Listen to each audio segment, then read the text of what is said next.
If you have an idea that you genuinely think is good, don't let some idiot talk you out of it.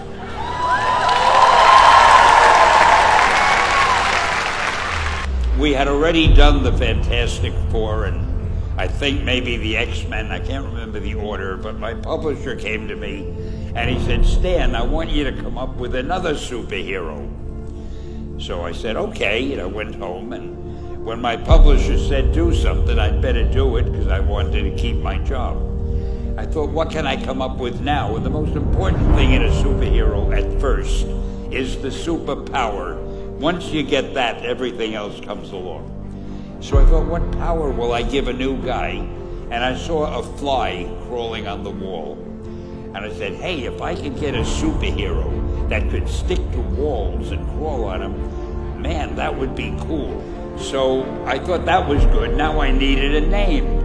So I thought, well, let's see, Fly Man, Mosquito Man. I got down to Spider-Man. Spider-Man. It just sounded dramatic. So, okay, I had my hero, I had his power, his name, and then I figured just for fun, I'm going to give him personal problems. Because except for you people who are your lives are perfect, but most other people have personal problems. And then I thought I'd make him a teenager, because there were no teenage superheroes that I knew of at the time. So armed with all that wonderful material, those great ideas, I ran into my publisher's office and I told him. This was my reaction, the reaction he gave me. Stan, that is the worst idea I have ever heard. First of all, and he started to give me his, because he's a very logical man, very intellectual. First of all, people hate spiders, so you can't call a hero Spider-Man. You want him to be a teenager? Teenagers can only be sidekicks. And you want him to have personal problems?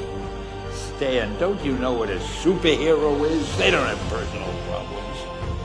Well, I left the office disappointed, but obviously a much wiser man. And I couldn't get Spider-Man out of my system. So we were about to kill a magazine. I think it was called Amazing Fantasy. It wasn't selling well, and we were sending the last issue to press. When you do the last issue of a magazine, nobody cares what you put in it because the book is dying. Just to get it out of my system, I put Spider-Man in Amazing Fantasy, featured him on the cover, forgot about it. A month later, all the sales figures came in.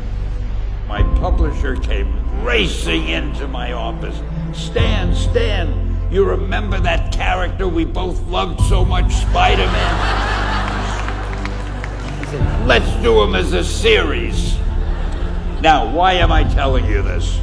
Besides the fact that I have to kill a little time. If you have an idea that you genuinely think is good, don't let some idiot talk you out of it.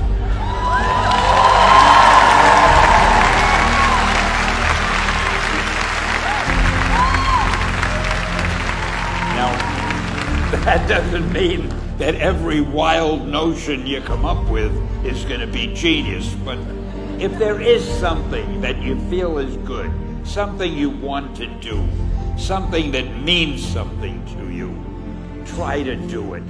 Because I think you can only do your best work if you're doing what you want to do, and if you're doing it the way you think it should be done. Just do your thing, do it as well as you, that's the important thing. Don't shirk. Whatever you do, give it your best shot. You'll be glad you did. Excelsior!